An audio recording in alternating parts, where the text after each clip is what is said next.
Hello everyone, this is Jillian Hartley for U.S. since 1876, and we are currently studying about the Cold War. And up until this point, we've talked about the early stages of the Cold War, which really are set by the Yalta Conference and the events that take place in Eastern Europe, as well as places like Korea, really set the stage for tension between the United States and the Soviet Union.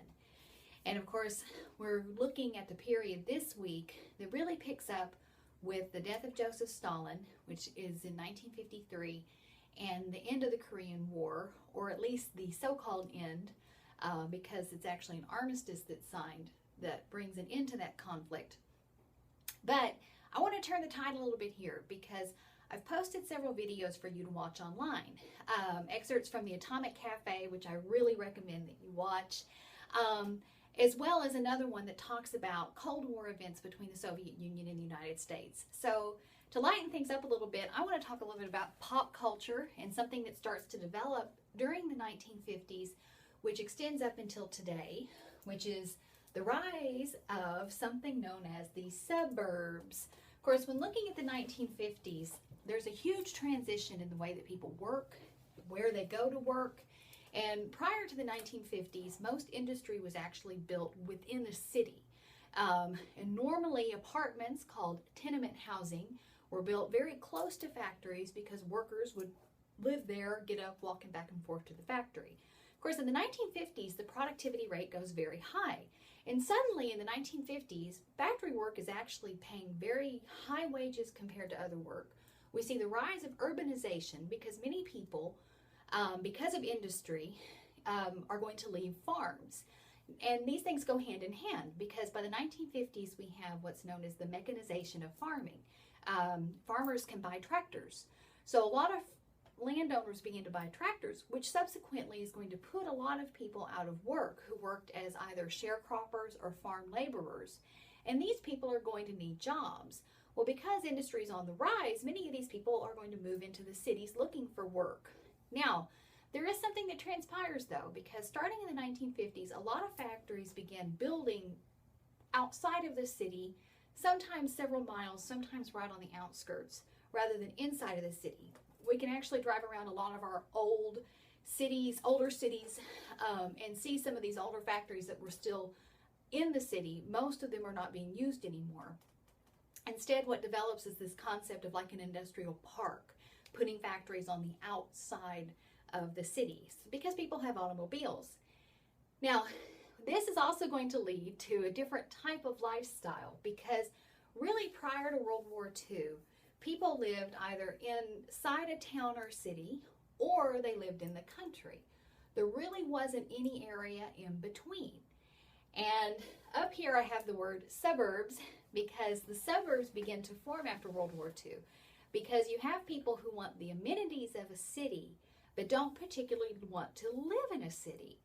And because automobiles are easier to purchase and the economy starts to boom in the 1950s, partially fueled by Cold War tensions and so forth, people now have the finances to purchase automobiles.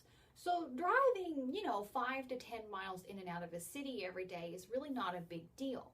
So many people decide to move on the outskirts of the city, and we have this concept of the suburbs. Now, the important thing to understand about the suburbs is that when they begin to develop, there is a lot of discrimination that takes place.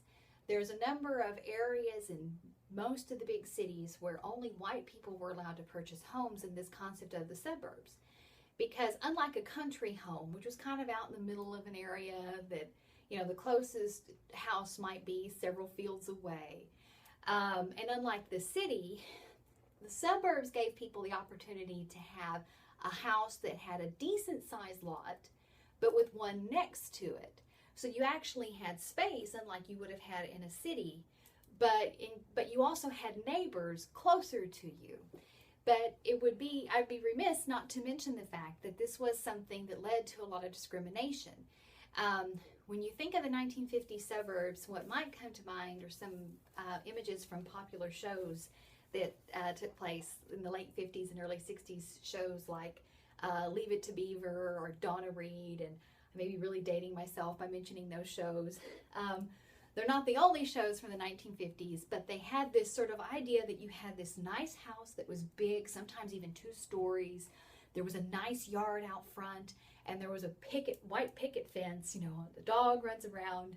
And the image that comes to mind sometimes is one that isn't necessarily realistic, but with the mother staying home.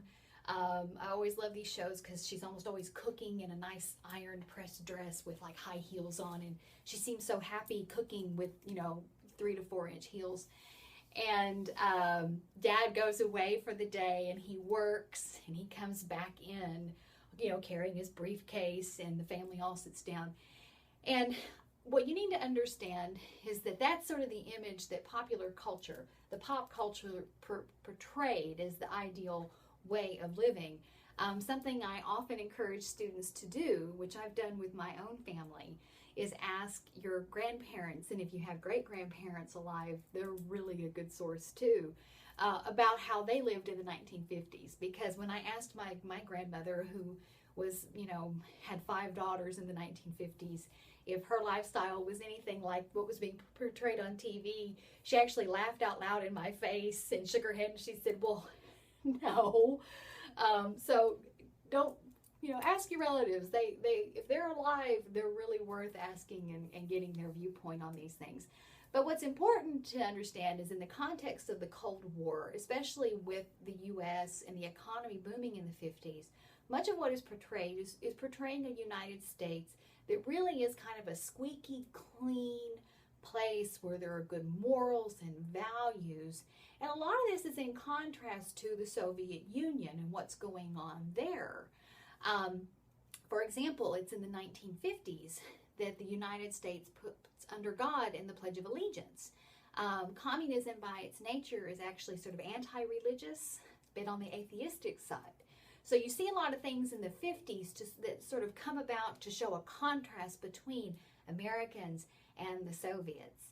Now, looking at this new idealistic way of living and people flocking to the suburbs, which people still do this today. Suburbs in many areas are flourishing. There are consequences to this. Now, when looking at the concept of white flight, this is something that portrays the fact that during the 50s and early 60s when this was happening, a lot of times it is the majority of people doing this are going to be white or Caucasian, leaving the cities and going out. Now, this has ramifications for what takes place in the city, because when you have less demand for property, the property value goes down. So as people begin to try to move out to the suburbs, the homes in those areas are going to start to become more expensive. And there's no doubt there are many discriminatory practices, not only in employment, but also in educational opportunity in the 1950s and 1960s and pretty much every time before that in the United States for people who are not white and women as well. So the people who can oftentimes afford the jobs, to afford the houses on the outskirts of town, these are going to be dominated by white males. And so oftentimes in the cities what we find are people who are poor, who've had less economic opportunity.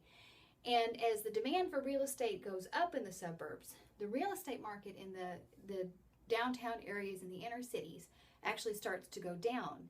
And so these areas actually get poorer and poorer as the demand for real estate goes up outside of the cities. And I mention this because this is something that even today is still a big problem for the United States. If you're just curious, you can go and Google a word called gentrification. And this refers to something that starts in the 1970s, when some, not all, but when some of those people who are affluent decide that they could go back into the inner cities and actually buy really nice homes for a lot less than what they would pay to get a home of a similar size outside of the city, and they start going into the cities and they start buying these cheaper homes and fixing them up, and they're absolutely beautiful and are well worth the money that they pay, probably should be worth more. But this is something that is a result of the real estate that drops in the inner cities. And of course, as the real estate drops and the opportunities for people who are somewhat stuck in the cities seem somewhat bleak, we start to see a U.S. that is going to see issues come about. For example, crime in inner cities, lack of educational opportunity in inner cities. These are consequences from this flight out to the suburbs. Of course, what you find today is that you still see flight out into the suburbs.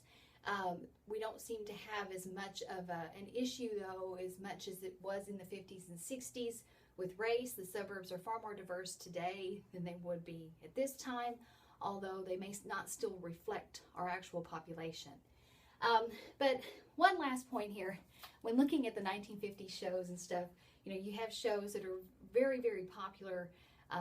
Not only the shows sort of portraying this perfect idea of a family, but also it's worth mentioning that there's a lot of westerns like Gunsmoke that come about in the 50s.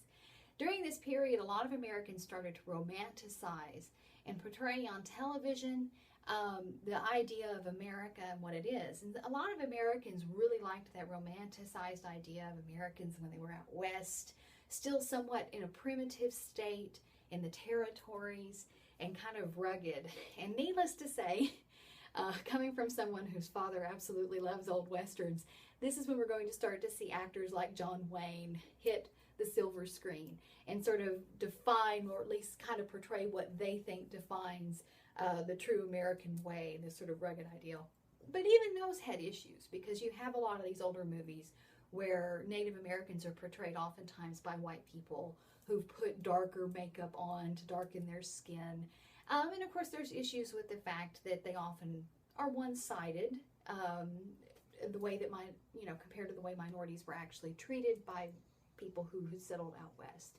So kind of keeping all of these things in mind, the next thing we're going to discuss is the civil rights movement, because a lot of that kind of squeaky clean image comes under criticism when people start to really question who's included and who's excluded from this idea of the American dream. And we'll pick up with that next.